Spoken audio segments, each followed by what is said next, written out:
Judges 1. After the death of Joshua, the people of Israel inquired of the Lord, "Who shall go up first for us against the Canaanites to fight against them?" The Lord said, Judah shall go up. Behold, I have given the land into his hand. And Judah said to Simeon his brother, Come up with me into the territory allotted to me, that we may fight against the Canaanites. And I likewise will go with you into the territory allotted to you. So Simeon went with him. Then Judah went up, and the Lord gave the Canaanites and the Perizzites into their hand, and they defeated 10,000 of them at Bezek. They found Adoni-Bezek at Bezek, and fought against him, and defeated the Canaanites and the Perizzites. Adoni-Bezek fled, but they pursued him, and caught him, and cut off his thumbs and his big toes. And Adoni-Bezek said, 70 kings with their thumbs and their big toes cut off used to pick up scraps under my table, as I have done. So God has repaid me. And they brought him to Jerusalem, and he died there. And the men of Judah fought against Jerusalem, and captured it, and struck it with the edge of the sword, and set the city on fire. And afterward the men of Judah went down to fight against the Canaanites who lived in the hill country, in the Negeb, and in the lowland. And Judah went against the Canaanites who lived in Hebron. Now the name of Hebron was formerly Kiriath Arba. And they defeated Sheshai, and Ahiman, and Talmai. From there they went against the inhabitants of Debir. The name of Debir was formerly Kiriath Sepher. And Caleb said, He who attacks Kiriath Sepher and captures it, I will give him Achsah, my daughter, for a wife. And Othniel, the son of Kenaz, Caleb's younger brother, captured it. And he gave him Achsah, his daughter, for a wife. When she came to him, she urged him to ask her father for a field. And she dismounted from her donkey, and Caleb said to her, What do you want? She said to him, Give me a blessing. Since you have set me in the land of the Negeb, give me also springs of water. And Caleb gave her the upper springs and the lower springs. And the descendants of the Kenite, Moses' father-in-law, went up with the people of Judah from the city of palms into the wilderness of Judah, which lies in the Negeb near Arad, and they went and settled with the people. And Judah went with Simeon his brother, and they defeated the Canaanites who inhabited Zephath, and devoted it to destruction. So the name of the city was called Hormah. Judah also captured Gaza with its territory, and Ashkelon with its territory, and Ekron with its territory. And the Lord was with Judah, and he took possession of the hill country, but he could not drive out the inhabitants of the plain, because they had chariots of iron. And Hebron was given to Caleb, as Moses had said. And he drove out from it the 3 sons of Anak. But the people of Benjamin did not drive out the Jebusites who lived in Jerusalem. So the Jebusites have lived with the people of Benjamin in Jerusalem to this day. The house of Joseph also went up against Bethel, and the Lord was with them. And the house of Joseph scouted out Bethel. Now the name of the city was formerly Luz. And the spies saw a man coming out of the city, and they said to him, Please show us the way into the city, and we will deal kindly with you. And he showed them the way into the city. And they struck the city with the edge of the sword, but they let the man and all his family go. And the man went to the land of the Hittites, and built a city, and called its name Luz. That is its name to this day. Manasseh did not drive out the inhabitants of Bethshean and its villages, or Taanach and its villages, or the inhabitants of Dor and its villages, or the inhabitants of Ibleam and its villages, or the inhabitants of Megiddo and its villages, for the Canaanites persisted in dwelling in that land. When Israel grew strong, they put the Canaanites to forced labor, but did not drive them out completely. And Ephraim did not drive out the Canaanites who lived in Gezer, so the Canaanites lived in Gezer among them. Zebulun did not drive out the inhabitants of Kitron, or the inhabitants of Nahalal, so the Canaanites lived among them, but became subject to forced labor. Asher did not drive out the inhabitants of Akko, or the inhabitants of Sidon, or of Alab, or of Akzib, or of Helba, or of Aphik, or of Rehob. So the Asherites lived among the Canaanites, the inhabitants of the land, for they did not drive them out. Naphtali did not drive out the inhabitants of Beth-Shemesh, or the inhabitants of Beth-Anath, so they lived among the Canaanites, the inhabitants of the land. Nevertheless, the inhabitants of Beth-Shemesh and of Beth-Anath became subject to forced labor for them. The Amorites pressed the people of Dan back into the hill country, for they did not allow them to come down to the plain. The Amorites persisted in dwelling in Mount Heres, in Ajalon, and in Shaalbim, but the hand of the house of Joseph rested heavily on them, and they became subject to forced labor. And the border of the Amorites ran from the ascent of Akrabim, from Selah and upward. Judges 2. Now the angel of the Lord went up from Gilgal to Bochim, and he said, I brought you up from Egypt, and brought you into the land that I swore to give to your fathers. I said, I will never break my covenant with you, and you shall make no covenant with the inhabitants of this land. You shall break down their altars. But you have not obeyed my voice. What is this you have done? So now I say, I will not drive them out before you, but they shall become thorns in your sides, and their gods shall be a snare to you. As soon as the angel of the Lord spoke these words to all the people of Israel, the people lifted up their voices and wept, and they called the name of that place Bochim, and they sacrificed there to the Lord. When Joshua dismissed the people of Israel went each to his inheritance to take possession of the land. And the people served the Lord all the days of Joshua, and all the days of the elders who outlived Joshua, who had seen all the great work that the Lord had done for Israel. And Joshua, the son of Nun, the servant of the Lord, died at the age of 110 years.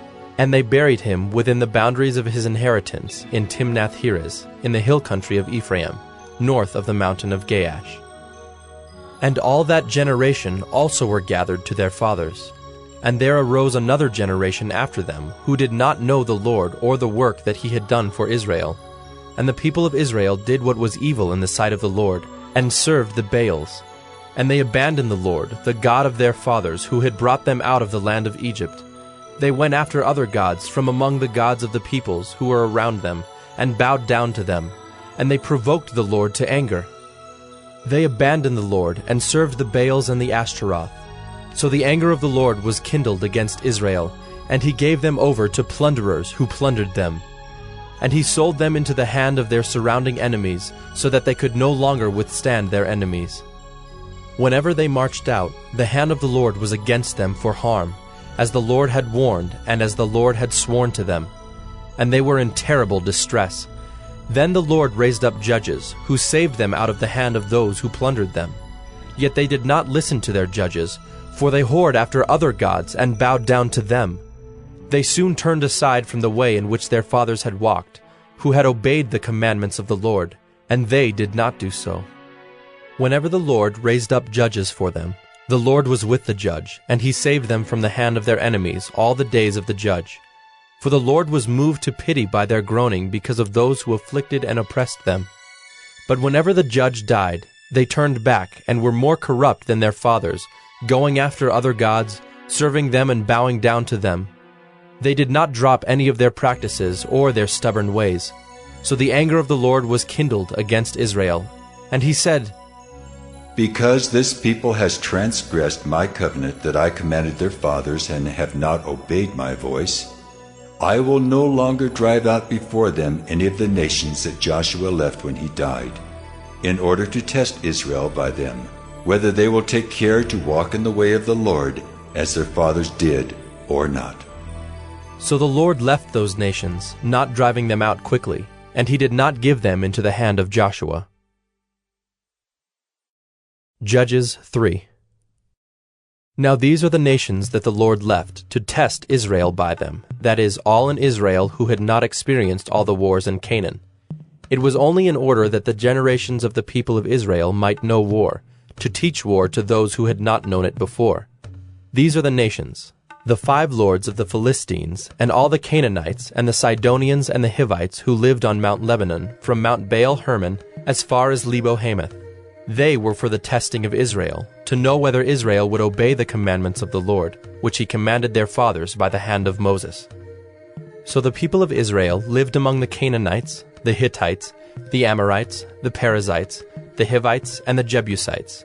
And their daughters they took to themselves for wives, and their own daughters they gave to their sons, and they served their gods. And the people of Israel did what was evil in the sight of the Lord.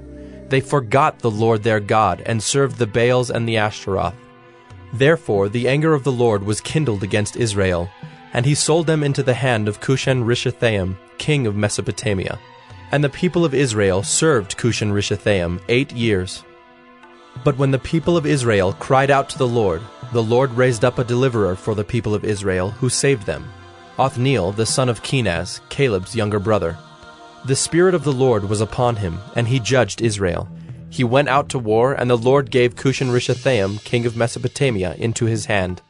And his hand prevailed over Cushan-Rishathaim. So the land had rest 40 years.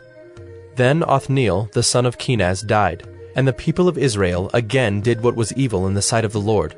And the Lord strengthened Eglon, the king of Moab, against Israel, because they had done what was evil in the sight of the Lord. He gathered to himself the Ammonites and the Amalekites, and went and defeated Israel. And they took possession of the city of palms. And the people of Israel served Eglon, the king of Moab, 18 years. Then the people of Israel cried out to the Lord, and the Lord raised up for them a deliverer, Ehud, the son of Gera, the Benjaminite, a left-handed man. The people of Israel sent tribute by him to Eglon, the king of Moab. And Ehud made for himself a sword with 2 edges, a cubit in length, and he bound it on his right thigh under his clothes. And he presented the tribute to Eglon, king of Moab. Now Eglon was a very fat man, and when Ehud had finished presenting the tribute, he sent away the people who carried the tribute. But he himself turned back at the idols near Gilgal and said, I have a secret message for you, O king. And he commanded, Silence! And all his attendants went out from his presence. And Ehud came to him as he was sitting alone in his cool roof chamber. And Ehud said, I have a message from God for you. And he arose from his seat. And Ehud reached with his left hand, took the sword from his right thigh, and thrust it into his belly. And the hilt also went in after the blade, and the fat closed over the blade, for he did not pull the sword out of his belly. And the dung came out. Then Ehud went out into the porch, and closed the doors of the roof chamber behind him, and locked them.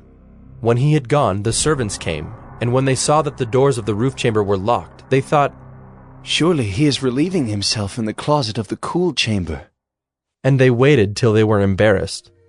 But when he still did not open the doors of the roof chamber, they took the key and opened them, and there lay their lord dead on the floor. Ehud escaped while they delayed, and he passed beyond the idols and escaped to Seirah. When he arrived, he sounded the trumpet in the hill country of Ephraim. Then the people of Israel went down with him from the hill country, and he was their leader. And he said to them, Follow after me, for the Lord has given your enemies the Moabites into your hand. So they went down after him and seized the fords of the Jordan against the Moabites, and did not allow anyone to pass over. And they killed at that time about 10,000 of the Moabites, all strong, able-bodied men. Not a man escaped. So Moab was subdued that day under the hand of Israel, and the land had rest for 80 years. After him was Shamgar the son of Anath, who killed 600 of the Philistines with an ox goad, and he also saved Israel. Judges 4. And the people of Israel again did what was evil in the sight of the Lord after Ehud died. And the Lord sold them into the hand of Jabin, king of Canaan, who reigned in Hazor. The commander of his army was Sisera, who lived in Harosheth Hagoyim.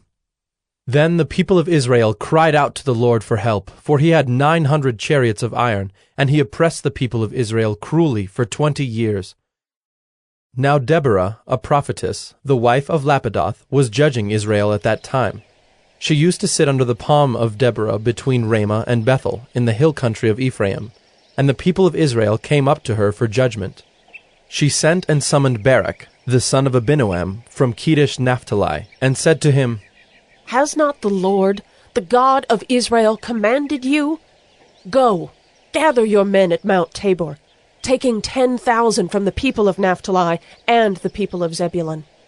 And I will draw out Sisera, the general of Jabin's army, to meet you by the river Kishon with his chariots and his troops, and I will give him into your hand.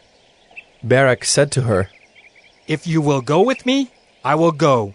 But if you will not go with me, I will not go. And she said, I will surely go with you.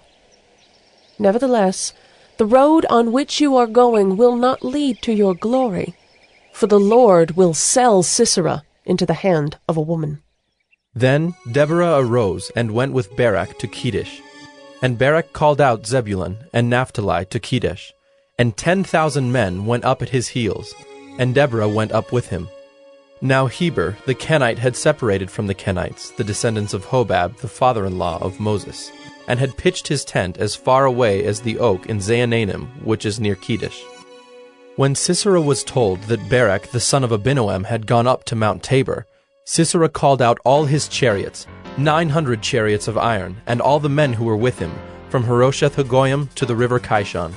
And Deborah said to Barak, "Up, for this is the day in which the Lord has given Sisera into your hand. Does not the Lord go out before you?"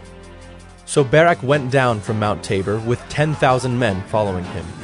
And the Lord routed Sisera and all his chariots and all his army before Barak by the edge of the sword. And Sisera got down from his chariot and fled away on foot. And Barak pursued the chariots and the army to Harosheth-Hagoyim, and all the army of Sisera fell by the edge of the sword. Not a man was left. But Sisera fled away on foot to the tent of Jael, the wife of Heber the Kenite, for there was peace between Jabin, the king of Hazor, and the house of Heber the Kenite. And Jael came out to meet Sisera, and said to him, "Turn aside, my lord. Turn aside to me. Do not be afraid." So he turned aside to her into the tent, and she covered him with a rug. And he said to her, "Please, give me a little water to drink, for I am thirsty." So she opened a skin of milk, and gave him a drink, and covered him. And he said to her, "Stand at the opening of the tent, and if any man comes and asks you, 'Is anyone here?' say, 'No.'" But Jael, the wife of Heber, took a tent peg and took a hammer in her hand. Then she went softly to him, and drove the peg into his temple until it went down into the ground while he was lying fast asleep from weariness. So he died. And behold, as Barak was pursuing Sisera, Jael went out to meet him, and said to him, "Come, and I will show you the man whom you are seeking." So he went into her tent, and there lay Sisera dead with a tent peg in his temple. So on that day God subdued Jabin, the king of Canaan, before the people of Israel. And the hand of the people of Israel pressed harder and harder against Jabin, the king of Canaan, until they destroyed Jabin, king of Canaan. Judges 5. Then sang Deborah and Barak, the son of Abinoam, on that day, that the leaders took the lead in Israel, that the people offered themselves willingly. Bless the Lord. Hear, O kings, give ear, O princes. To the Lord I will sing. I will make melody to the Lord, the God of Israel. Lord, when you went out from Seir, when you marched from the region of Edom, the earth trembled and the heavens dropped. Yes, the clouds dropped water. The mountains quaked before the Lord, even Sinai before the Lord, the God of Israel. In the days of Shamgar, son of Anath, in the days of Jael, the highways were abandoned and travelers kept to the byways. The villagers ceased in Israel. They ceased to be until I arose. I, Deborah, arose as a mother in Israel. When new gods were chosen, then war was in the gates. Was shield or spear to be seen among 40,000 in Israel? My heart goes out to the commanders of Israel, who offered themselves willingly among the people. Bless the Lord. Tell of it, you who ride on white donkeys, you who sit on rich carpets, and you who walk by the way, to the sound of musicians at the watering places. There they repeat the righteous triumphs of the Lord, the righteous triumphs of his villagers in Israel. Then down to the gates march the people of the Lord. Awake, awake, Deborah. Awake, awake, break out in a song. Arise, Barak, lead away your captives, O son of Abinoam. Then down marched the remnant of the noble. The people of the Lord marched down for me against the mighty. From Ephraim, their root, they marched down into the valley following you. Benjamin with your kinsmen. From Machir marched down the commanders. And from Zebulun those who bear the lieutenant's staff. The princes of Issachar came with Deborah, and Issachar faithful to Barak. Into the valley they rushed at his heels. Among the clans of Reuben there were great searchings of heart. Why did you sit still among the sheepfolds? To hear the whistling for the flocks? Among the clans of Reuben there were great searchings of heart. Gilead stayed beyond the Jordan. And Dan, why did he stay with the ships? Asher sat still at the coast of the sea, staying by his landings. Zebulun is a people who risked their lives to the death. Naphtali, too, on the heights of the field. The kings came, they fought. Then fought the kings of Canaan at Taanach by the waters of Megiddo. They got no spoils of silver. From heaven the stars fought. From their courses they fought against Sisera. The torrent Kishon swept them away, the ancient torrent, the torrent Kishon. March on, my soul, with might. Then loud beat the horse's hoofs with the galloping of his steeds. Curse Meroz, says the angel of the Lord. Curse its inhabitants thoroughly, because they did not come to the help of the Lord against the mighty. Most blessed of women be Jael, the wife of Heber the Kenite, of tent-dwelling women most blessed. He asked water, and she gave him milk. She brought him curds in a noble's bowl. She sent her hand to the tent peg and her right hand to the workman's mallet. She struck Sisera. She crushed his head. She shattered and pierced his temple. Between her feet he sank. He fell. He lay still. Between her feet he sank. He fell. Where he sank, there he fell, dead. Out of the window she peered. The mother of Sisera wailed through the lattice. Why is his chariot so long in coming? Why tarry the hoofbeats of his chariots? Her wisest princesses answer. Indeed, she answers herself. Have they not found and divided the spoil? A womb or two for every man. Spoil of dyed materials for Sisera, spoil of dyed materials embroidered, 2 pieces of dyed work embroidered for the neck as spoil. So may all your enemies perish, O Lord, but your friends be like the sun as he rises in his might. And the land had rest for 40 years. Judges 6. The people of Israel did what was evil in the sight of the Lord, and the Lord gave them into the hand of Midian 7 years. And the hand of Midian overpowered Israel. And because of Midian, the people of Israel made for themselves the dens that are in the mountains, and the caves, and the strongholds. For whenever the Israelites planted crops, the Midianites and the Amalekites and the people of the east would come up against them. They would encamp against them and devour the produce of the land as far as Gaza, and leave no sustenance in Israel, and no sheep or ox or donkey. For they would come up with their livestock and their tents. They would come like locusts in number. Both they and their camels could not be counted, so that they laid waste the land as they came in. And Israel was brought very low because of Midian, and the people of Israel cried out for help to the Lord. When the people of Israel cried out to the Lord on account of the Midianites, the Lord sent a prophet to the people of Israel. And he said to them, Thus says the Lord, the God of Israel, I led you up from Egypt, and brought you out of the house of bondage. And I delivered you from the hand of the Egyptians, and from the hand of all who oppressed you, and drove them out before you, and gave you their land. And I said to you, I am the Lord your God. You shall not fear the gods of the Amorites, in whose land you dwell. But you have not obeyed my voice. Now the angel of the Lord came and sat under the terebinth at Ophrah, which belonged to Joash the Abiezrite, while his son Gideon was beating out wheat in the winepress to hide it from the Midianites. And the angel of the Lord appeared to him and said to him, The Lord is with you, O mighty man of valor.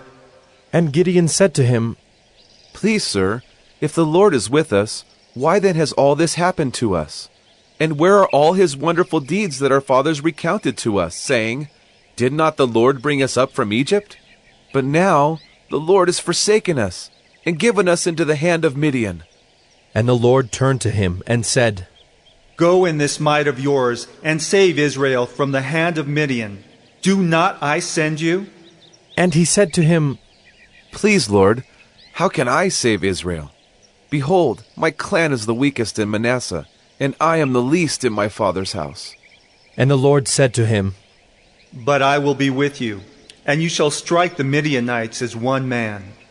And he said to him, If now I have found favor in your eyes, then show me a sign that it is you who speak with me. Please, do not depart from here until I come to you and bring out my present and set it before you. And he said, I will stay till you return. So Gideon went into his house and prepared a young goat and unleavened cakes from an ephah of flour. The meat he put in a basket, and the broth he put in a pot, and brought them to him under the terebinth and presented them. And the angel of God said to him, Take the meat and the unleavened cakes, and put them on this rock, and pour the broth over them. And he did so. Then the angel of the Lord reached out the tip of the staff that was in his hand, and touched the meat and the unleavened cakes. And fire sprang up from the rock, and consumed the meat and the unleavened cakes. And the angel of the Lord vanished from his sight. Then Gideon perceived that he was the angel of the Lord. And Gideon said, Alas, O Lord God, for now I have seen the angel of the Lord face to face. But the Lord said to him, Peace be to you. Do not fear, you shall not die. Then Gideon built an altar there to the Lord, and called it, The Lord is Peace. To this day it still stands at Ophrah, which belongs to the Abiezrites. That night the Lord said to him, Take your father's bull, and the second bull 7 years old, and pull down the altar of Baal that your father has, and cut down the Asherah that is beside it, and build an altar to the Lord your God on the top of the stronghold here, with stones laid in due order. Then take the second bull and offer it as a burnt offering with the wood of the Asherah that you shall cut down. So Gideon took 10 men of his servants, and did as the Lord had told him. But because he was too afraid of his family and the men of the town to do it by day, he did it by night. When the men of the town rose early in the morning, behold, the altar of Baal was broken down, and the Asherah beside it was cut down, and the second bull was offered on the altar that had been built. And they said to one another, Who has done this thing? And after they had searched and inquired, they said, Gideon, the son of Joash, has done this thing. Then the men of the town said to Joash, Bring out your son, that he may die, for he has broken down the altar of Baal and cut down the Asherah beside it. But Joash said to all who stood against him, Will you contend for Baal? Or will you save him?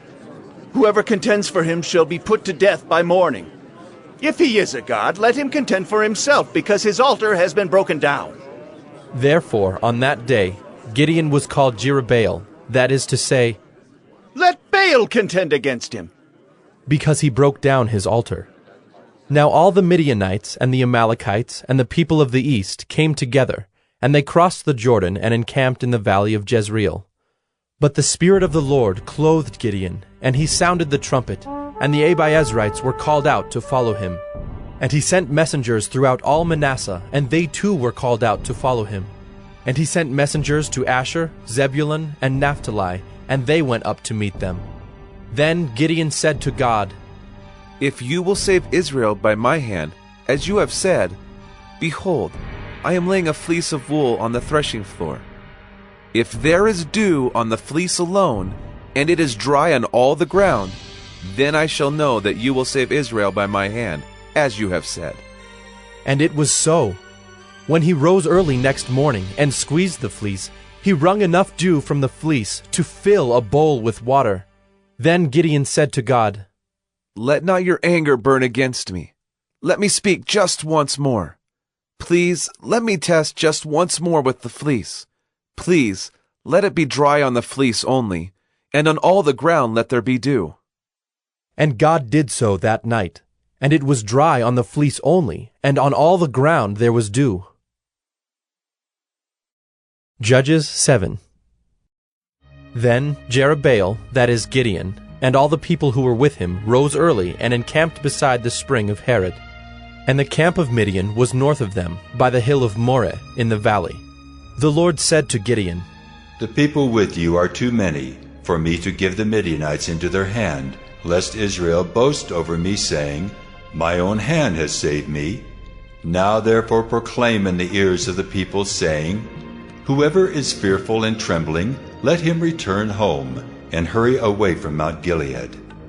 Then 22,000 of the people returned, and 10,000 remained. And the Lord said to Gideon, The people are still too many. Take them down to the water, and I will test them for you there. And anyone of whom I say to you, This one shall go with you, shall go with you.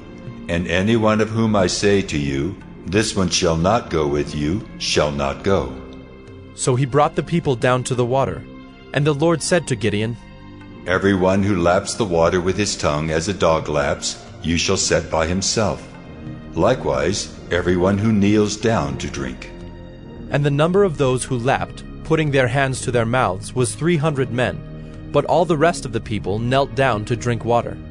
And the Lord said to Gideon, With the 300 men who lapped, I will save you, and give the Midianites into your hand, and let all the others go, every man to his home. So the people took provisions in their hands and their trumpets. And he sent all the rest of Israel, every man to his tent, but retained the 300 men. And the camp of Midian was below him in the valley. That same night the Lord said to him, Arise, go down against the camp, for I have given it into your hand. But if you are afraid to go down to the camp with Purah your servant, and you shall hear what they say. And afterward your hands shall be strengthened to go down against the camp. Then he went down with Purah his servant to the outposts of the armed men who were in the camp. And the Midianites and the Amalekites and all the people of the east lay along the valley like locusts in abundance, and their camels were without number as the sand that is on the seashore in abundance. When Gideon came, behold, a man was telling a dream to his comrade.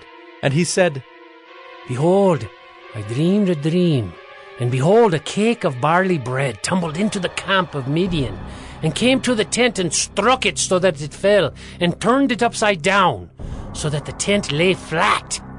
And his comrade answered, This is no other than the sword of Gideon, the son of Joash, a man of Israel. God has given into his hand Midian and all the camp. As soon as Gideon heard the telling of the dream and its interpretation, he worshipped, and he returned to the camp of Israel and said, Arise, for the Lord has given the host of Midian into your hand.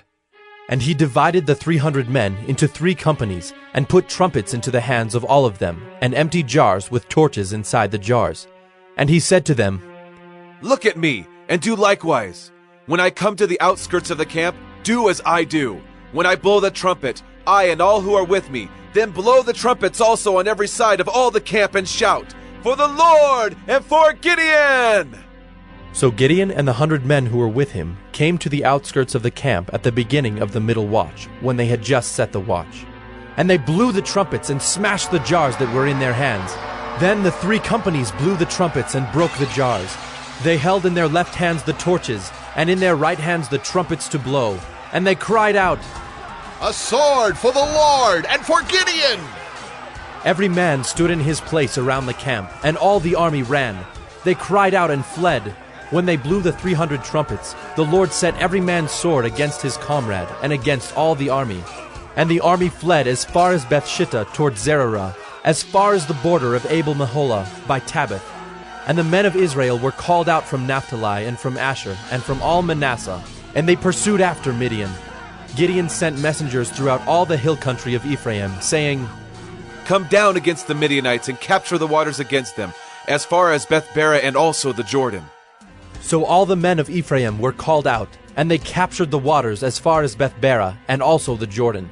And they captured the 2 princes of Midian, Oreb and Zeeb. They killed Oreb at the rock of Oreb, and Zeeb they killed at the winepress of Zeeb. Then they pursued Midian, and they brought the heads of Oreb and Zeeb to Gideon across the Jordan. Judges 8. Then the men of Ephraim said to him, What is this that you have done to us, not to call us when you went to fight against Midian? And they accused him fiercely. And he said to them, What have I done now in comparison with you? Is not the gleaning of the grapes of Ephraim better than the grape harvest of Abiezer? God has given into your hands the princes of Midian, Oreb and Zeeb. What have I been able to do in comparison with you? Then their anger against him subsided when he said this. And Gideon came to the Jordan and crossed over, he and the 300 men who were with him, exhausted yet pursuing. So he said to the men of Succoth, Please give loaves of bread to the people who follow me, for they are exhausted, and I am pursuing after Zebah and Zalmunna, the kings of Midian. And the officials of Succoth said, Are the hands of Zebah and Zalmunna already in your hand, that we should give bread to your army? So Gideon said, Well then, when the Lord has given Zebah and Zalmunna into my hand, I will flail your flesh with the thorns of the wilderness and with briars. And from there he went up to Penuel, and spoke to them in the same way, and the men of Penuel answered him as the men of Succoth had answered. And he said to the men of Penuel, When I come again in peace, I will break down this tower. Now Zebah and Zalmunna were in Karkor with their army, about 15,000 men, all who were left of all the army of the people of the east, for there had fallen 120,000 men who drew the sword. And Gideon went up by the way of the tent dwellers, east of Nobah and Jogbehah, and attacked the army, for the army felt secure. And Zebah and Zalmunna fled, and he pursued them and captured the 2 kings of Midian, Zebah and Zalmunna. And he threw all the army into a panic. Then Gideon the son of Joash returned from the battle by the ascent of Heres, and he captured a young man of Succoth and questioned him. And he wrote down for him the officials and elders of Succoth, 77 men. And he came to the men of Succoth and said, Behold, Zebah and Zalmunna, about whom you taunted me, saying, Are the hands of Zebah and Zalmunna already in your hand, that we should give bread to your men who are exhausted?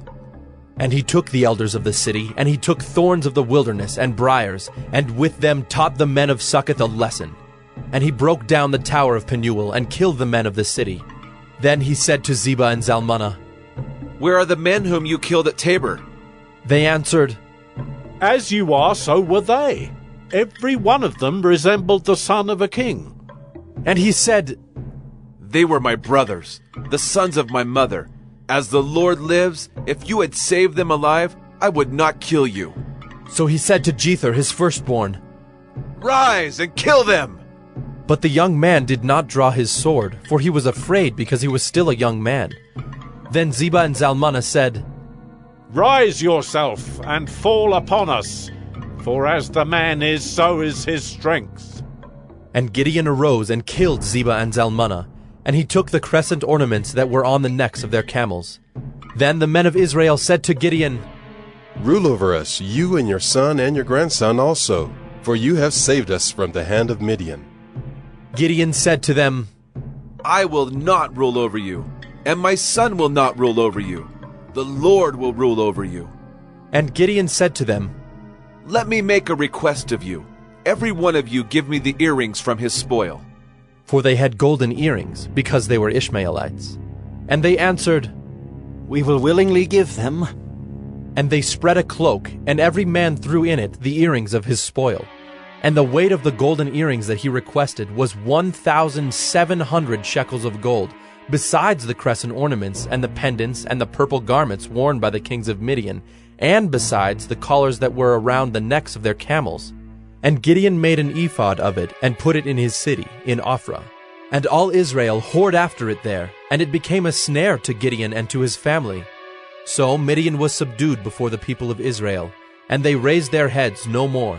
And the land had rest 40 years in the days of Gideon. Jerubbaal, the son of Joash, went and lived in his own house.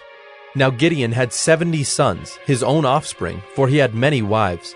And his concubine, who was in Shechem, also bore him a son, and he called his name Abimelech. And Gideon, the son of Joash, died in a good old age, and was buried in the tomb of Joash his father, at Ophrah of the Abiezrites. As soon as Gideon died, the people of Israel turned again, and whored after the Baals, and made Baal Berith their god. And the people of Israel did not remember the Lord their God, who had delivered them from the hand of all their enemies on every side, And they did not show steadfast love to the family of Jerubbaal, that is, Gideon, in return for all the good that he had done to Israel. Judges 9. Now Abimelech, the son of Jerubbaal, went to Shechem to his mother's relatives, and said to them and to the whole clan of his mother's family, Say in the ears of all the leaders of Shechem, which is better for you, that all 70 of the sons of Jerubbaal rule over you, or that one rule over you?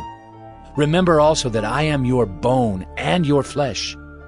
And his mother's relatives spoke all these words on his behalf in the ears of all the leaders of Shechem, and their hearts inclined to follow Abimelech, for they said, He is our brother. And they gave him 70 pieces of silver out of the house of Baal-berith, with which Abimelech hired worthless and reckless fellows who followed him.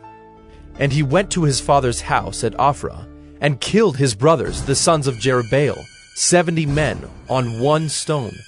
But Jotham, the youngest son of Jerubbaal, was left, for he hid himself. And all the leaders of Shechem came together, and all Beth Millo, and they went and made Abimelech king by the oak of the pillar at Shechem. When it was told to Jotham, he went and stood on top of Mount Gerizim, and cried aloud, and said to them, Listen to me, you leaders of Shechem, that God may listen to you. The trees once went out to anoint a king over them, and they said to the olive tree, Reign over us. But the olive tree said to them, Shall I leave my abundance by which gods and men are honored, and go hold sway over the trees? And the trees said to the fig tree, You come and reign over us. But the fig tree said to them, Shall I leave my sweetness and my good fruit, and go hold sway over the trees? And the tree said to the vine, You come and reign over us. But the vine said to them, Shall I leave my wine that cheers God and men, and go hold sway over the trees? Then all the trees said to the bramble, You come and reign over us. And the bramble said to the trees, If in good faith you are anointing me king over you, then come and take refuge in my shade. But if not, let fire come out of the bramble and devour the cedars of Lebanon. Now, therefore, if you acted in good faith and integrity when you made Abimelech king, and if you have dealt well with Jerubbaal and his house, and have done to him as his deeds deserved, for my father fought for you and risked his life and delivered you from the hand of Midian, and you have risen up against my father's house this day and have killed his sons, 70 men on one stone, and have made Abimelech, the son of his female servant, king over the leaders of Shechem because he is your relative. If you then have acted in good faith and integrity with Jerubbaal and with his house this day, then rejoice in Abimelech, and let him also rejoice in you. But if not, let fire come out from Abimelech, and devour the leaders of Shechem and Beth Millo. And let fire come out from the leaders of Shechem and from Beth Millo, and devour Abimelech. And Jotham ran away and fled and went to Beer and lived there because of Abimelech his brother. Abimelech ruled over Israel 3 years. And God sent an evil spirit between Abimelech and the leaders of Shechem. And the leaders of Shechem dealt treacherously with Abimelech, that the violence done to the 70 sons of Jerubbaal might come, and their blood be laid on Abimelech their brother who killed them, and on the men of Shechem who strengthened his hands to kill his brothers. And the leaders of Shechem put men in ambush against him on the mountaintops, and they robbed all who passed by them along that way. And it was told to Abimelech. And Gaal, the son of Ebed, moved into Shechem with his relatives, and the leaders of Shechem put confidence in him. And they went out into the field and gathered the grapes from their vineyards, and trod them and held a festival. And they went into the house of their God, and ate and drank, and reviled Abimelech. And Gaal, the son of Ebed, said, Who is Abimelech? And who are we of Shechem that we should serve him? Is he not the son of Jerubbaal? And is not Zebul his officer? Serve the men of Hamor, the father of Shechem? But why should we serve him? Would that this people were under my hand. Then I would remove Abimelech. I would say to Abimelech, Increase your army and come out. When Zebul, the ruler of the city, heard the words of Gaal the son of Ebed, his anger was kindled, and he sent messengers to Abimelech secretly, saying, Behold, Gaal the son of Ebed and his relatives have come to Shechem, and they are stirring up the city against you. Now therefore go by night, you and the people who are with you, and set an ambush in the field. And then in the morning, as soon as the sun is up, rise early and rush upon the city. And when he and the people who are with him come out against you, you may do to them as your hand finds to do. So Abimelech and all the men who were with him rose up by night and set an ambush against Shechem in 4 companies. And Gaal, the son of Ebed, went out and stood in the entrance of the gate of the city. And Abimelech and the people who were with him rose from the ambush. And when Gaal saw the people, he said to Zebul, Look, people are coming down from the mountaintops. And Zebul said to him, You mistake the shadow of the mountains for men. Gaal spoke again and said, Look, people are coming down from the center of the land, and one company is coming from the direction of the diviner's oak. Then Zebul said to him, Where is your mouth now, you who said, Who is Abimelech that we should serve him? Are not these the people whom you despise? Go out now and fight with them. And Gaal went out at the head of the leaders of Shechem and fought with Abimelech. And Abimelech chased him, and he fled before him. And many fell wounded up to the entrance of the gate. And Abimelech lived at Arumah, and Zebul drove out Gaal and his relatives so that they could not dwell at Shechem. On the following day, the people went out into the field, and Abimelech was told. He took his people and divided them into 3 companies and set an ambush in the fields. And he looked and saw the people coming out of the city. So he rose against them and killed them. Abimelech and the company that was with him rushed forward and stood at the entrance of the gate of the city, while the 2 companies rushed upon all who were in the field and killed them. And Abimelech fought against the city all that day. He captured the city and killed the people who were in it, and he razed the city and sowed it with salt. When all the leaders of the tower of Shechem heard of it, they entered the stronghold of the house of El-Berith. Abimelech was told that all the leaders of the tower of Shechem were gathered together. And Abimelech went up to Mount Zalmon, he and all the people who were with him. And Abimelech took an axe in his hand, and cut down a bundle of brushwood, and took it up and laid it on his shoulder.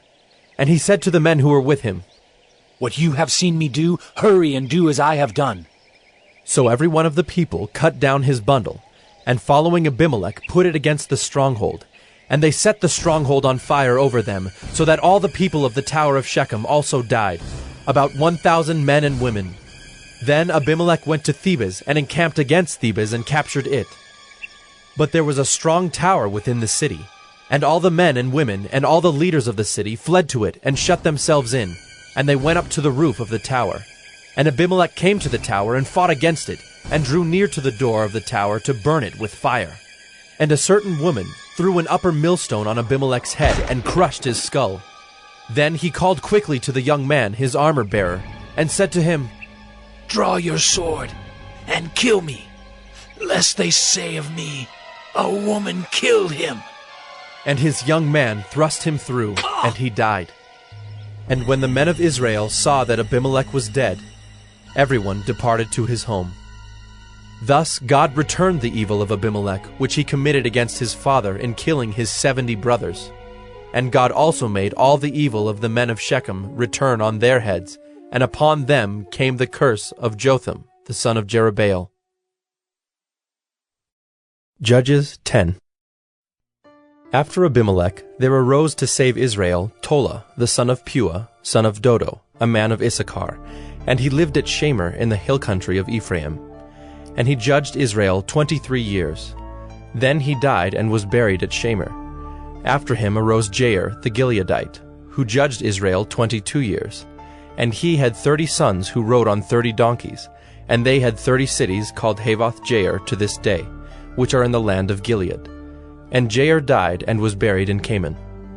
The people of Israel again did what was evil in the sight of the Lord, and served the Baals and the Ashtaroth, the gods of Syria, the gods of Sidon, the gods of Moab, the gods of the Ammonites, and the gods of the Philistines. And they forsook the Lord and did not serve him. So the anger of the Lord was kindled against Israel, And he sold them into the hand of the Philistines and into the hand of the Ammonites. And they crushed and oppressed the people of Israel that year. For 18 years they oppressed all the people of Israel who were beyond the Jordan in the land of the Amorites, which is in Gilead. And the Ammonites crossed the Jordan to fight also against Judah and against Benjamin and against the house of Ephraim, so that Israel was severely distressed. And the people of Israel cried out to the Lord, saying, We have sinned against you, because we have forsaken our God and have served the Baals. And the Lord said to the people of Israel, Did I not save you from the Egyptians and from the Amorites, from the Ammonites and from the Philistines, the Sidonians also, and the Amalekites, and the Maonites oppressed you, and you cried out to me, and I saved you out of their hand. Yet you have forsaken me and served other gods. Therefore I will save you no more. Go and cry out to the gods whom you have chosen. Let them save you in the time of your distress. And the people of Israel said to the Lord, We have sinned. Do to us whatever seems good to you. Only please deliver us this day. So they put away the foreign gods from among them and served the Lord, and he became impatient over the misery of Israel. Then the Ammonites were called to arms, and they encamped in Gilead. And the people of Israel came together, and they encamped at Mizpah. And the people, the leaders of Gilead, said one to another, Who is the man who will begin to fight against the Ammonites? He shall be head over all the inhabitants of Gilead. Judges 11. Now Jephthah, the Gileadite, was a mighty warrior, but he was the son of a prostitute. Gilead was the father of Jephthah, and Gilead's wife also bore him sons. And when his wife's sons grew up, they drove Jephthah out, and said to him, You shall not have an inheritance in our father's house, for you are the son of another woman. Then Jephthah fled from his brothers, and lived in the land of Tob. And worthless fellows collected around Jephthah, and went out with him. After a time the Ammonites made war against Israel. And when the Ammonites made war against Israel, the elders of Gilead went to bring Jephthah from the land of Tob. And they said to Jephthah, Come and be our leader, that we may fight against the Ammonites. But Jephthah said to the elders of Gilead, Did you not hate me and drive me out of my father's house? Why have you come to me now when you are in distress? And the elders of Gilead said to Jephthah, That is why we have turned to you now, that you may go with us and fight against the Ammonites, and be our head over all the inhabitants of Gilead. Jephthah said to the elders of Gilead, If you bring me home again to fight against the Ammonites, and the Lord gives them over to me, I will be your head. And the elders of Gilead said to Jephthah, The Lord will be witness between us, if we do not do as you say. So Jephthah went with the elders of Gilead, and the people made him head and leader over them. And Jephthah spoke all his words before the Lord at Mizpah. Then Jephthah sent messengers to the king of the Ammonites, and said, What do you have against me, that you have come to me to fight against my land? And the king of the Ammonites answered the messengers of Jephthah, Because Israel, on coming up from Egypt, took away my land, from the Arnon to the Jabbok and to the Jordan. Now therefore, restore it peaceably. Jephthah again sent messengers to the king of the Ammonites, and said to him, Thus says Jephthah, Israel did not take away the land of Moab or the land of the Ammonites. But when they came up from Egypt, Israel went through the wilderness to the Red Sea and came to Kadesh. Israel then sent messengers to the king of Edom, saying, Please, let us pass through your land. But the king of Edom would not listen. And they sent also to the king of Moab, but he would not consent. So Israel remained at Kadesh. Then they journeyed through the wilderness, and went around the land of Edom and the land of Moab, and arrived on the east side of the land of Moab, and camped on the other side of the Arnon. But they did not enter the territory of Moab, for the Arnon was the boundary of Moab. Israel then sent messengers to Sihon, king of the Amorites, king of Heshbon, and Israel said to him, Please, let us pass through your land to our country. But Sihon did not trust Israel to pass through his territory. So Sihon gathered all his people together and encamped at Jahaz, and fought with Israel. And the Lord, the God of Israel, gave Sihon and all his people into the hand of Israel, and they defeated them. So Israel took possession of all the land of the Amorites who inhabited that country. And they took possession of all the territory of the Amorites, from the Arnon to the Jabbok, and from the wilderness to the Jordan. So then the Lord, the God of Israel, dispossessed the Amorites from before his people Israel. And are you to take possession of them? Will you not possess what Chemosh your God gives you to possess? And all that the Lord our God has dispossessed before us, we will possess. Now, are you any better than Balak the son of Zippor, king of Moab? Did he ever contend against Israel, or did he ever go to war with them? While Israel lived in Heshbon and its villages, and in Aroer and its villages, and in all the cities that are on the banks of the Arnon, 300 years, why did you not deliver them within that time? I therefore have not sinned against you, and you do me wrong by making war on me. The Lord, the judge, decide this day between the people of Israel and the people of Ammon.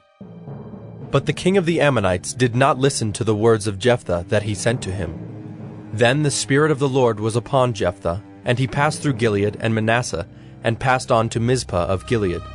And from Mizpah of Gilead he passed on to the Ammonites. And Jephthah made a vow to the Lord, and said, If you will give the Ammonites into my hand, then whatever comes out from the doors of my house to meet me when I return in peace from the Ammonites shall be the Lord's, and I will offer it up for a burnt offering. So Jephthah crossed over to the Ammonites to fight against them, and the Lord gave them into his hand. And he struck them from Aroer to the neighborhood of Minnith, 20 cities, and as far as Abel-Keramim, with a great blow. So the Ammonites were subdued before the people of Israel. Then Jephthah came to his home at Mizpah. And behold, his daughter came out to meet him with tambourines and with dances. She was his only child. Besides her he had neither son nor daughter. And as soon as he saw her, he tore his clothes and said, Alas, my daughter, you have brought me very low, and you have become the cause of great trouble to me. For I have opened my mouth to the Lord, and I cannot take back my vow. And she said to him, My father, you have opened your mouth to the Lord. Do to me according to what has gone out of your mouth, now that the Lord has avenged you on your enemies, on the Ammonites. So she said to her father, Let this thing be done for me. Leave me alone 2 months, that I may go up and down on the mountains and weep for my virginity, I and my companions. So he said, Go. Then he sent her away for 2 months, and she departed, she and her companions, and wept for her virginity on the mountains. And at the end of 2 months she returned to her father, who did with her according to his vow that he had made. She had never known a man, and it became a custom in Israel that the daughters of Israel went year by year to lament the daughter of Jephthah the Gileadite 4 days in the year. Judges 12. The men of Ephraim were called to arms, and they crossed to Zaphon and said to Jephthah, Why did you cross over to fight against the Ammonites and did not call us to go with you? We will burn your house over you with fire. And Jephthah said to them, I and my people had a great dispute with the Ammonites, and when I called you, you did not save me from their hand. And when I saw that you would not save me, I took my life in my hand and crossed over against the Ammonites, and the Lord gave them into my hand. Why then have you come up to me this day to fight against me? Then Jephthah gathered all the men of Gilead and fought with Ephraim. And the men of Gilead struck Ephraim, because they said, You are fugitives of Ephraim, you Gileadites, in the midst of Ephraim and Manasseh. And the Gileadites captured the fords of the Jordan against the Ephraimites.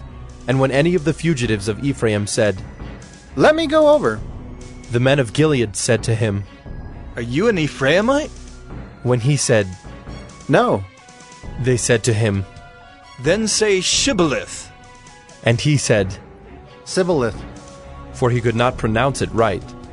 Then they seized him and slaughtered him at the fords of the Jordan. At that time 42,000 of the Ephraimites fell. Jephthah judged Israel 6 years.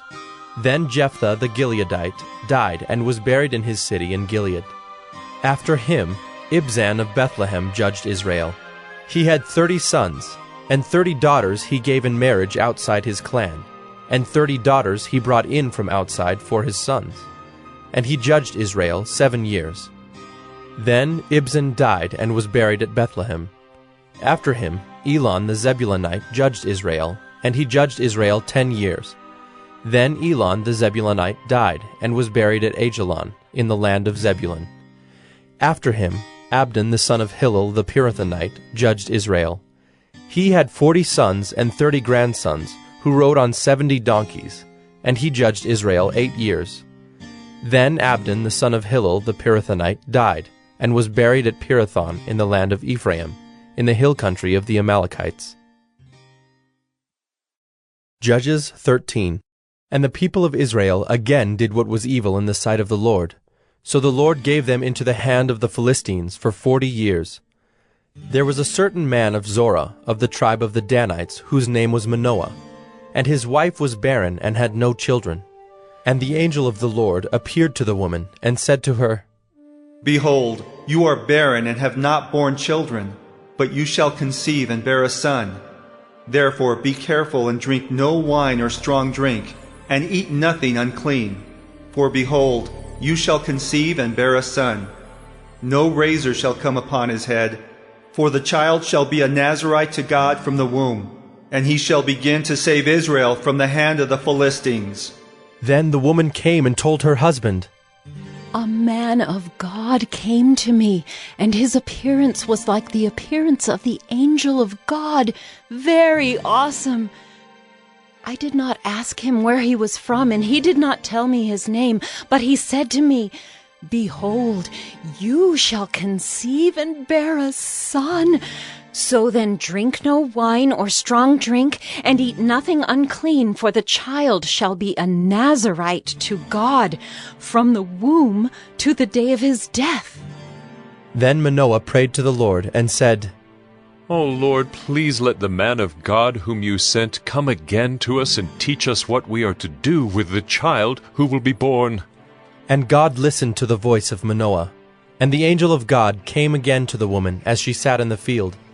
But Manoah her husband was not with her. So the woman ran quickly and told her husband, Behold, the man who came to me the other day has appeared to me. And Manoah arose and went after his wife, and came to the man and said to him, Are you the man who spoke to this woman? And he said, I am. And Manoah said, Now when your words come true, what is to be the child's manner of life, and what is his mission? And the angel of the Lord said to Manoah, Of all that I said to the woman, let her be careful. She may not eat of anything that comes from the vine, neither let her drink wine or strong drink, or eat any unclean thing. All that I commanded her, let her observe. Manoah said to the angel of the Lord, Please, let us detain you and prepare a young goat for you. And the angel of the Lord said to Manoah, If you detain me, I will not eat of your food. But if you prepare a burnt offering, then offer it to the Lord. For Manoah did not know that he was the angel of the Lord. And Manoah said to the angel of the Lord, What is your name, so that when your words come true, we may honor you? And the angel of the Lord said to him, Why do you ask my name, seeing it is wonderful? So Manoah took the young goat with the grain offering, and offered it on the rock to the Lord, to the one who works wonders. And Manoah and his wife were watching. And when the flame went up toward heaven from the altar, the angel of the Lord went up in the flame of the altar. Now Manoah and his wife were watching, and they fell on their faces to the ground. The angel of the Lord appeared no more to Manoah and to his wife. Then Manoah knew that he was the angel of the Lord. And Manoah said to his wife, We shall surely die, for we have seen God. But his wife said to him, If the Lord had meant to kill us, he would not have accepted a burnt offering and a grain offering at our hands, or shown us all these things, or now announced to us such things as these. And the woman bore a son, and called his name Samson. And the young man grew, and the Lord blessed him. And the Spirit of the Lord began to stir him in Mahanadan, between Zorah and Eshtael. Judges 14. Samson went down to Timnah, and at Timnah he saw one of the daughters of the Philistines. Then he came up and told his father and mother, I saw one of the daughters of the Philistines at Timnah. Now get her for me as my wife. But his father and mother said to him, Is there not a woman among the daughters of your relatives, or among all our people? That you must go to take a wife from the uncircumcised Philistines? But Samson said to his father, Get her for me, for she is right in my eyes. His father and mother did not know that it was from the Lord, for he was seeking an opportunity against the Philistines. At that time the Philistines ruled over Israel. Then Samson went down with his father and mother to Timnah, and they came to the vineyards of Timnah. And behold, a young lion came toward him roaring. Then the Spirit of the Lord rushed upon him, and although he had nothing in his hand, he tore the lion in pieces as one tears a young goat. But he did not tell his father or his mother what he had done. Then he went down and talked with the woman, and she was right in Samson's eyes. After some days he returned to take her.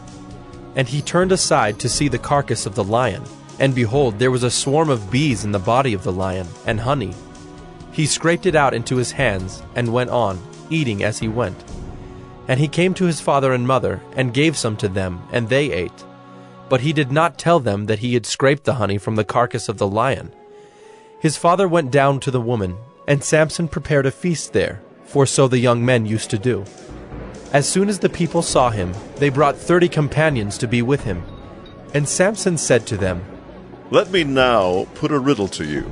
If you can tell me what it is within the 7 days of the feast, and find it out, then I will give you 30 linen garments and 30 changes of clothes. But if you cannot tell me what it is, then you shall give me 30 linen garments and 30 changes of clothes. And they said to him, Put your riddle that we may hear it. And he said to them, Out of the eater came something to eat. Out of the strong came something sweet. And in 3 days they could not solve the riddle. On the 4th day they said to Samson's wife, Entice your husband to tell us what the riddle is, lest we burn you and your father's house with fire. Have you invited us here to impoverish us? And Samson's wife wept over him and said, You only hate me. You do not love me. You've put a riddle to my people, and you have not told me what it is. And he said to her, Behold, I have not told my father nor my mother, and shall I tell you? She wept before him the 7 days that their feast lasted. And on the 7th day he told her, because she pressed him hard. Then she told the riddle to her people. And the men of the city said to him on the 7th day, before the sun went down, What is sweeter than honey? What is stronger than a lion? And he said to them, If you had not plowed with my heifer, you would not have found out my riddle. And the Spirit of the Lord rushed upon him, and he went down to Ashkelon, and struck down 30 men of the town, and took their spoil, and gave the garments to those who had told the riddle. In hot anger he went back to his father's house, and Samson's wife was given to his companion, who had been his best man. Judges 15. After some days, at the time of wheat harvest, Samson went to visit his wife with a young goat, and he said, I will go into my wife in the chamber. But her father would not allow him to go in. And her father said, I really thought that you utterly hated her, so I gave her to your companion. Is not her younger sister more beautiful than she? Please, take her instead. And Samson said to them, This time I shall be innocent in regard to the Philistines, when I do them harm. So Samson went and caught 300 foxes, and took torches. And he turned them tail to tail, and put a torch between each pair of tails. And when he had set fire to the torches, He let the foxes go into the standing grain of the Philistines, and set fire to the stacked grain and the standing grain, as well as the olive orchards. Then the Philistines said, "Who has done this?" And they said, "Samson, the son-in-law of the Timnite, because he has taken his wife and given her to his companion." And the Philistines came up and burned her and her father with fire. And Samson said to them, "If this is what you do, I swear I will be avenged on you, and after that I will quit." And he struck them hip and thigh with a great blow, and he went down and stayed in the cleft of the rock of Etam. Then the Philistines came up and encamped in Judah, and made a raid on Lehi. And the men of Judah said, "Why have you come up against us?" They said, "We have come up to bind Samson, to do to him as he did to us." Then 3,000 men of Judah went down to the cleft of the rock of Etam, and said to Samson, "Do you not know that the Philistines are rulers over us? What then is this that you have done to us?" And he said to them, "As they did to me, so have I done to them." And they said to him, "We have come down to bind you, that we may give you into the hands of the Philistines." And Samson said to them, "Swear to me that you will not attack me yourselves." They said to him, "No, we will only bind you and give you into their hands. We will surely not kill you." So they bound him with 2 new ropes, and brought him up from the rock. When he came to Lehi, the Philistines came shouting to meet him. Then the Spirit of the Lord rushed upon him, and the ropes that were on his arms became as flax that has caught fire, and his bonds melted off his hands. And he found a fresh jawbone of a donkey, and put out his hand and took it, and with it he struck 1,000 men. And Samson said, "With a jawbone of a donkey, heaps upon heaps, with a jawbone of a donkey have I struck down 1,000 men." As soon as he had finished speaking, he threw away the jawbone out of his hand, and that place was called Ramoth Lehi.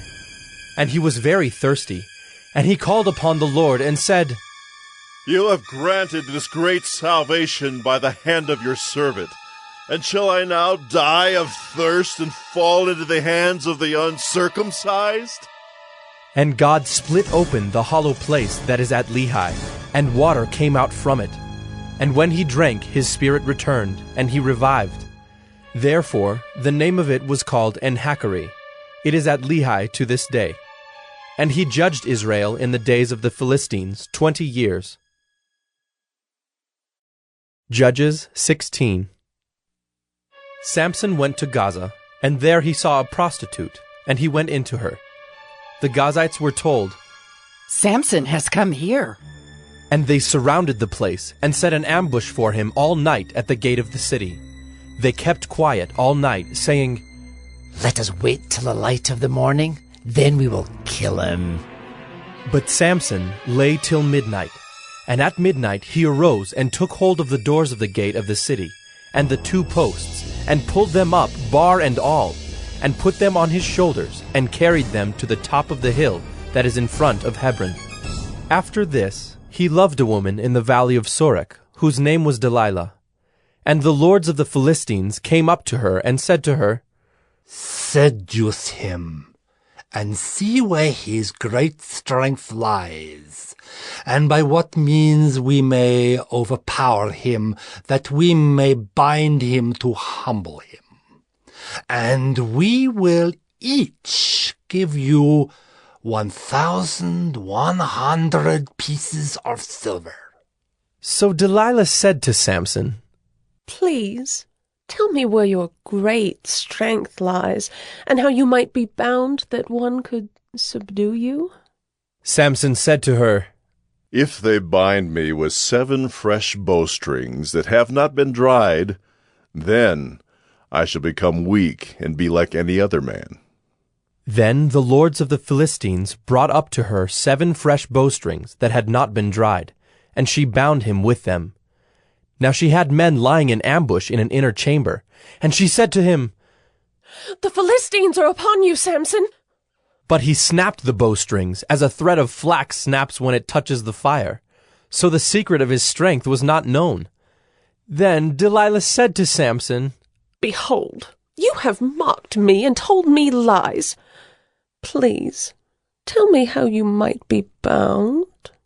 And he said to her, If they bind me with new ropes that have not been used, then I shall become weak and be like any other man. So Delilah took new ropes and bound him with them, and said to him, The Philistines are upon you, Samson! And the men lying in ambush were in an inner chamber. But he snapped the ropes off his arms like a thread. Then Delilah said to Samson, Until now you have mocked me and told me lies. Tell me how you might be bound. And he said to her, If you weave the 7 locks of my head with the web, and fasten it tight with the pin, then I shall become weak and be like any other man. So while he slept, Delilah took the 7 locks of his head and wove them into the web. And she made them tight with the pin, and said to him, The Philistines are upon you, Samson! But he awoke from his sleep, and pulled away the pin, the loom, and the web. And she said to him, How can you say I love you when your heart is not with me? You have mocked me these 3 times, and you have not told me where your great strength lies. And when she pressed him hard with her words, day after day, and urged him, his soul was vexed to death. And he told her all his heart, and said to her, A razor has never come upon my head, for I have been a Nazirite to God from my mother's womb. If my head is shaved, then my strength will leave me, and I shall become weak and be like any other man. When Delilah saw that he had told her all his heart, she sent and called the lords of the Philistines, saying, Come up again, for he has told me all his heart. Then the lords of the Philistines came up to her and brought the money in their hands. She made him sleep on her knees, and she called a man and had him shave off the 7 locks of his head. Then she began to torment him, and his strength left him. And she said, The Philistines are upon you, Samson! And he awoke from his sleep and said, I will go out as at other times and shake myself free. But he did not know that the Lord had left him. And the Philistines seized him and gouged out his eyes, and brought him down to Gaza, and bound him with bronze shackles. And he ground at the mill in the prison. But the hair of his head began to grow again after it had been shaved. Now the lords of the Philistines gathered to offer a great sacrifice to Dagon their god, and to rejoice. And they said, Our God has given Samson, our enemy, into our hands. And when the people saw him, they praised their God, for they said, Our God has given our enemy into our hand, the ravager of our country who has killed many of us. And when their hearts were merry, they said, Call Samson, that he may entertain us. So they called Samson out of the prison, and he entertained them. They made him stand between the pillars. And Samson said to the young man who held him by the hand, Let me feel the pillars on which the house rests, that I may lean against them. Now the house was full of men and women. All the lords of the Philistines were there, and on the roof there were about 3,000 men and women, who looked on while Samson entertained. Then Samson called to the Lord and said, O Lord God, please remember me, and please strengthen me only this once. O God, that I may be avenged on the Philistines for my 2 eyes. And Samson grasped the 2 middle pillars on which the house rested, and he leaned his weight against them, his right hand on the one and his left hand on the other. And Samson said, Let me die with the Philistines.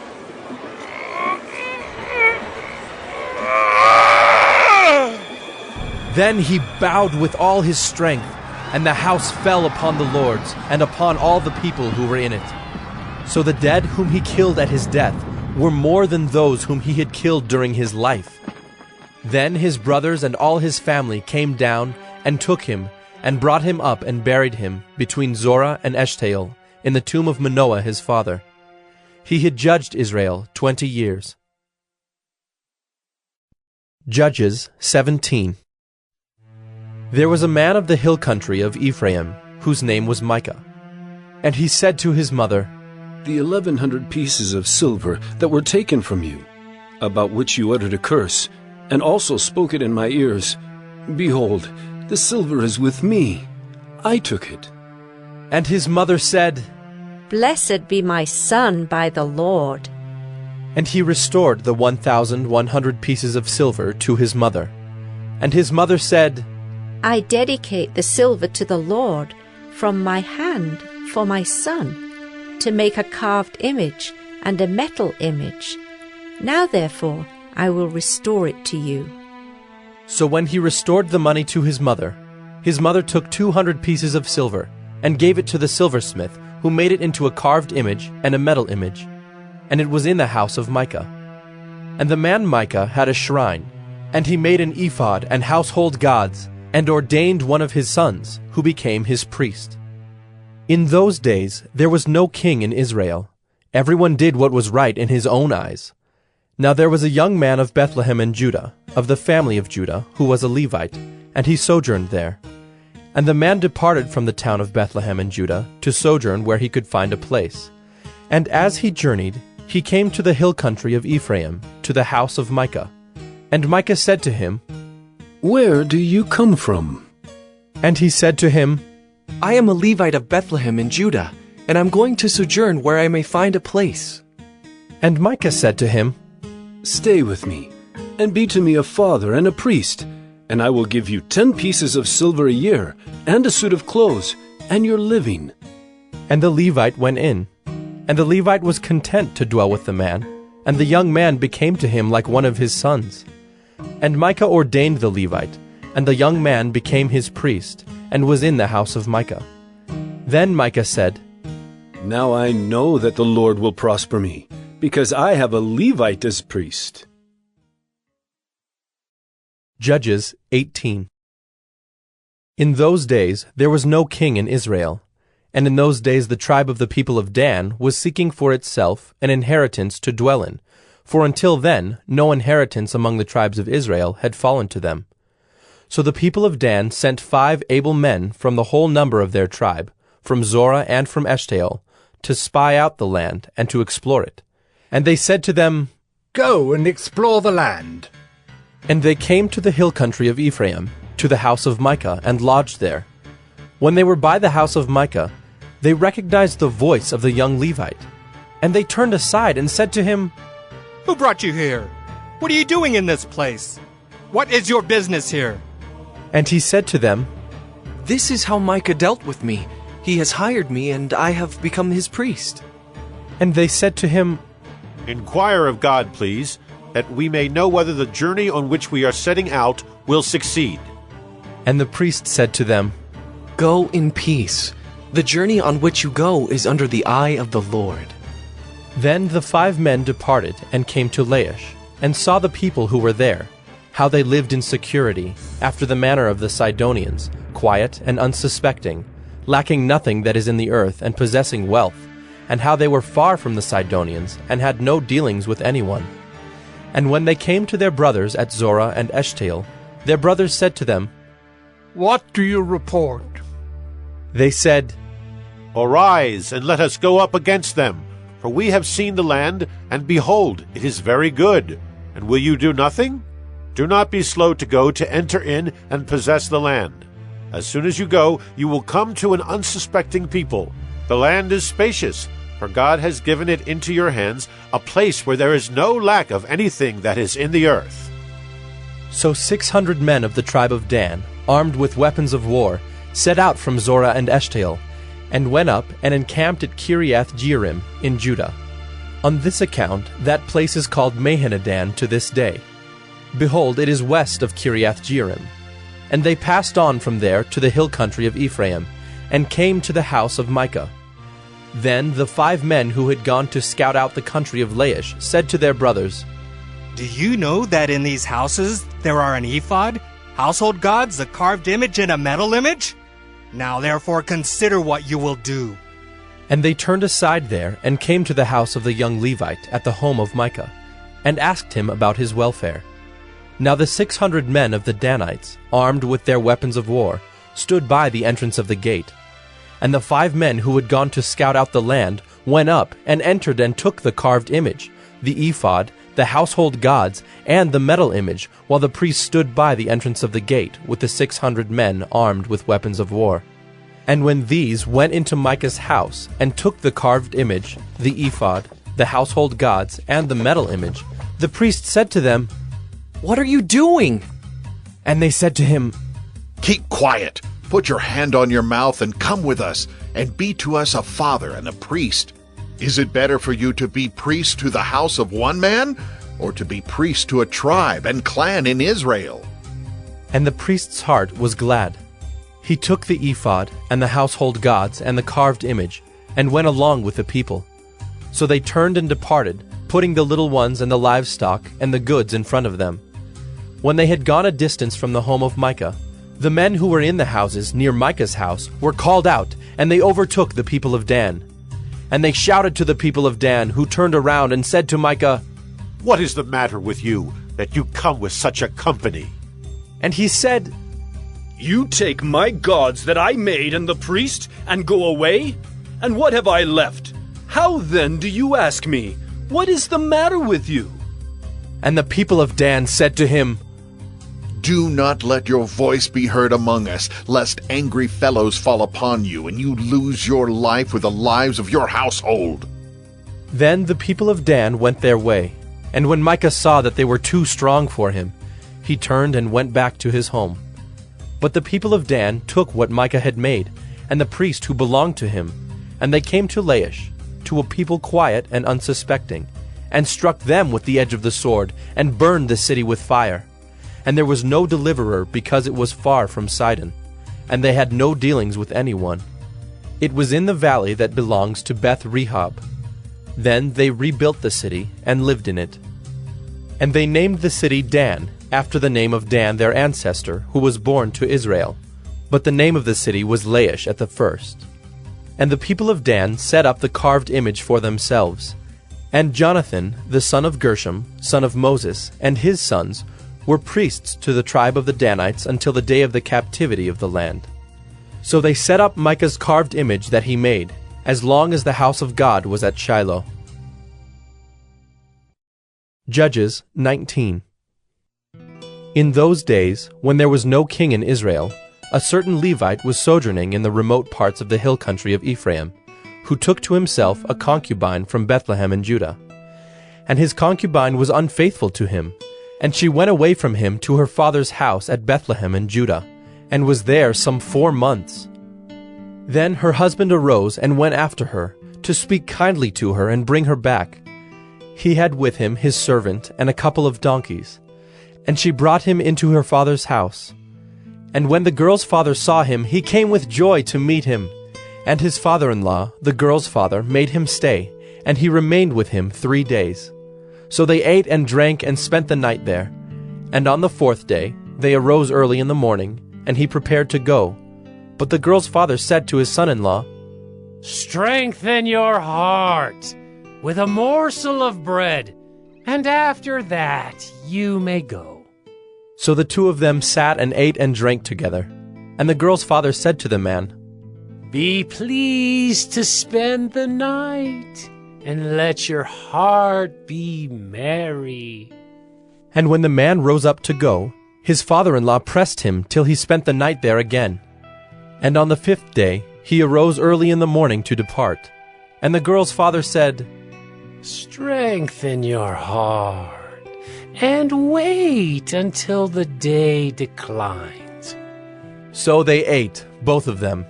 And when the man and his concubine and his servant rose up to depart, his father-in-law, the girl's father, said to him, "Behold, now the day has waned toward evening.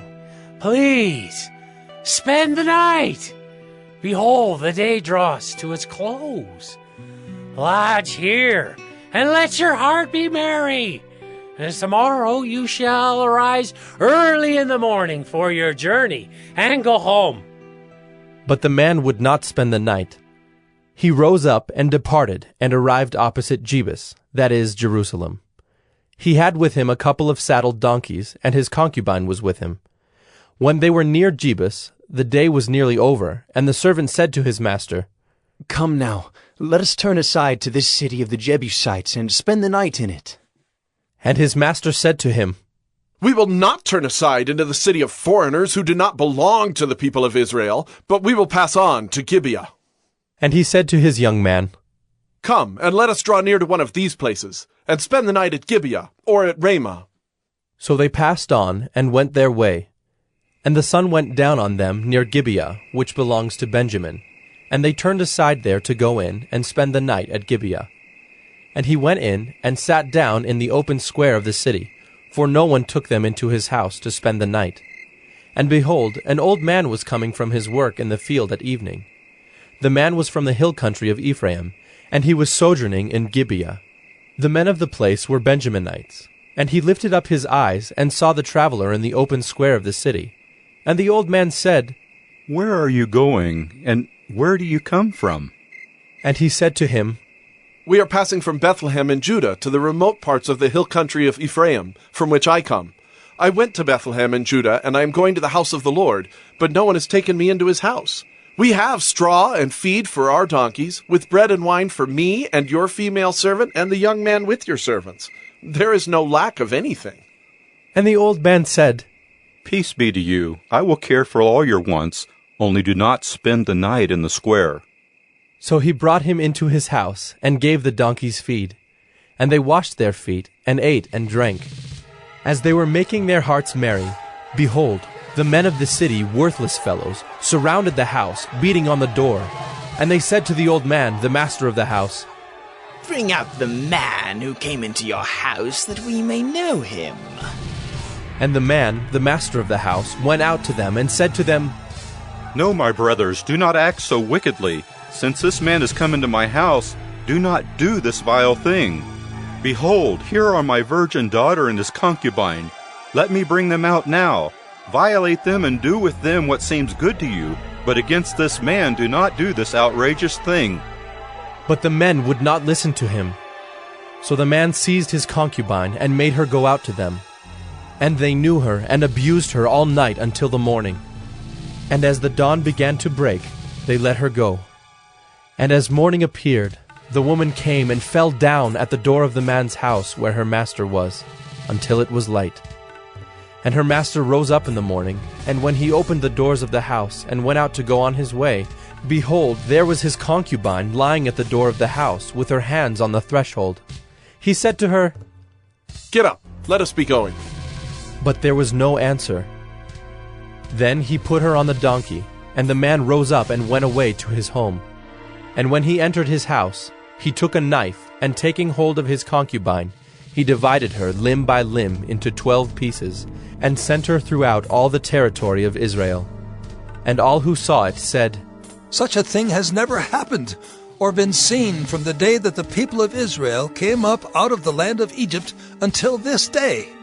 Consider it, take counsel, and speak." Judges 20. Then all the people of Israel came out from Dan to Beersheba, including the land of Gilead, and the congregation assembled as one man to the Lord at Mizpah. And the chiefs of all the people, of all the tribes of Israel, presented themselves in the assembly of the people of God, 400,000 men on foot that drew the sword. Now the people of Benjamin heard that the people of Israel had gone up to Mizpah. And the people of Israel said, "Tell us, how did this evil happen?" And the Levite, the husband of the woman who was murdered, answered and said, "I came to Gibeah that belongs to Benjamin, I and my concubine, to spend the night. And the leaders of Gibeah rose against me and surrounded the house against me by night. They meant to kill me, and they violated my concubine, and she is dead. So I took hold of my concubine and cut her in pieces, and sent her throughout all the country of the inheritance of Israel, for they have committed abomination and outrage in Israel. Behold, you people of Israel, all of you, Give your advice and counsel here. And all the people arose as one man, saying, None of us will go to his tent, and none of us will return to his house. But now, this is what we will do to Gibeah.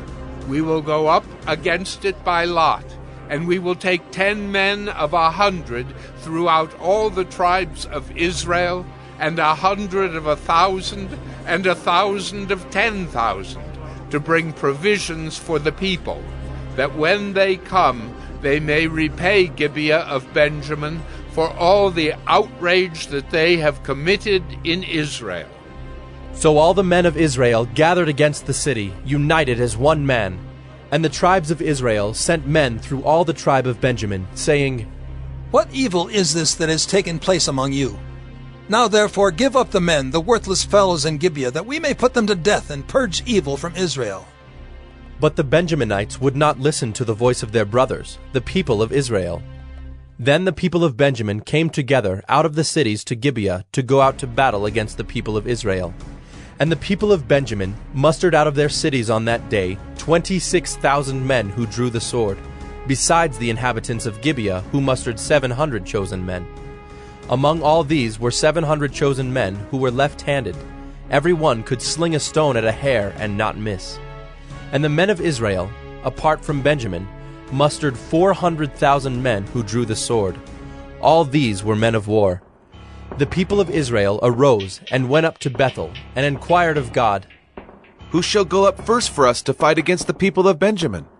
And the Lord said, Judah shall go up first. Then the people of Israel rose in the morning and encamped against Gibeah.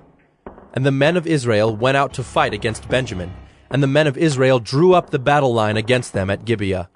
The people of Benjamin came out of Gibeah and destroyed on that day 22,000 men of the Israelites. But the people, the men of Israel, took courage, and again formed the battle line in the same place where they had formed it on the first day. And the people of Israel went up and wept before the Lord until the evening. And they inquired of the Lord, Shall we again draw near to fight against our brothers, the people of Benjamin? And the Lord said, Go up against them. So the people of Israel came near against the people of Benjamin the second day. And Benjamin went against them out of Gibeah the second day, and destroyed 18,000 men of the people of Israel. All these were men who drew the sword. Then all the people of Israel, the whole army, went up and came to Bethel and wept. They sat there before the Lord and fasted that day until evening, and offered burnt offerings and peace offerings before the Lord. And the people of Israel inquired of the Lord, for the ark of the covenant of God was there in those days. And Phinehas, the son of Eleazar, son of Aaron, ministered before it in those days, saying, Shall we go out once more to battle against our brothers, the people of Benjamin, or shall we cease? And the Lord said, Go up, for tomorrow I will give them into your hand. So Israel sent men in ambush around Gibeah. And the people of Israel went up against the people of Benjamin on the third day, and set themselves in array against Gibeah, as at other times. And the people of Benjamin went out against the people, and were drawn away from the city. And as at other times, they began to strike and kill some of the people in the highways, one of which goes up to Bethel, and the other to Gibeah, and in the open country about 30 men of Israel. And the people of Benjamin said, They are routed before us, as at the first. But the people of Israel said, Let us flee and draw them away from the city to the highways. And all the men of Israel rose up out of their place and set themselves in array at Baal Tamar. And the men of Israel who were in ambush rushed out of their place from Mearagibah. And there came against Gibeah 10,000 chosen men out of all Israel. And the battle was hard, but the Benjaminites did not know that disaster was close upon them. And the Lord defeated Benjamin before Israel. And the people of Israel destroyed 25,100 men of Benjamin that day. All these were men who drew the sword. So the people of Benjamin saw that they were defeated. The men of Israel gave ground to Benjamin, because they trusted the men in ambush whom they had set against Gibeah. Then the men in ambush hurried and rushed against Gibeah. The men in ambush moved out and struck all the city with the edge of the sword. Now the appointed signal between the men of Israel and the men in the main ambush was that when they made a great cloud of smoke rise up out of the city, the men of Israel should turn in battle. Now Benjamin had begun to strike and kill about 30 men of Israel. They said, "Surely they are defeated before us, as in the first battle." But when the signal began to rise out of the city in a column of smoke, the Benjaminites looked behind them, and behold, the whole of the city went up in smoke to heaven. Then the men of Israel turned, and the men of Benjamin were dismayed, for they saw that disaster was close upon them. Therefore they turned their backs before the men of Israel in the direction of the wilderness, but the battle overtook them. And those who came out of the cities were destroying them in their midst. Surrounding the Benjaminites, they pursued them, and trod them down from Noah as far as opposite Gibeah on the east. 18,000 men of Benjamin fell, all of them men of valor. And they turned and fled toward the wilderness, to the rock of Rimmon. 5,000 men of them were cut down in the highways, and they were pursued hard to Gidom, and 2,000 men of them were struck down. So all who fell that day of Benjamin were 25,000 men who drew the sword, all of them men of valor. But 600 men turned and fled toward the wilderness to the rock of Rimmon, and remained at the rock of Rimmon 4 months. And the men of Israel turned back against the people of Benjamin, and struck them with the edge of the sword, the city, men and beasts, and all that they found. And all the towns that they found they set on fire. Judges 21. Now the men of Israel had sworn at Mizpah, "No one of us shall give his daughter in marriage to Benjamin." And the people came to Bethel, and sat there till evening before God. And they lifted up their voices and wept bitterly. And they said, "O Lord, the God of Israel, why has this happened in Israel, that today there should be one tribe lacking in Israel?" And the next day the people rose early, and built there an altar, and offered burnt offerings and peace offerings. And the people of Israel said, "Which of all the tribes of Israel did not come up in the assembly to the Lord?" For they had taken a great oath concerning him who did not come up to the Lord to Mizpah, saying, "He shall surely be put to death." And the people of Israel had compassion for Benjamin their brother, and said, "One tribe is cut off from Israel this day. What shall we do for wives for those who are left, since we have sworn by the Lord that we will not give them any of our daughters for wives?" And they said, "What one is there of the tribes of Israel that did not come up to the Lord to Mizpah?" And behold, no one had come to the camp from Jabesh-Gilead to the assembly. For when the people were mustered, behold, not one of the inhabitants of Jabesh-Gilead was there. So the congregation sent 12,000 of their bravest men there, and commanded them, "Go and strike the inhabitants of Jabesh-Gilead with the edge of the sword, also the women and the little ones. This is what you shall do. Every male and every woman that has lain with a male you shall devote to destruction." And they found among the inhabitants of Jabesh-Gilead 400 young virgins, who had not known a man by lying with him.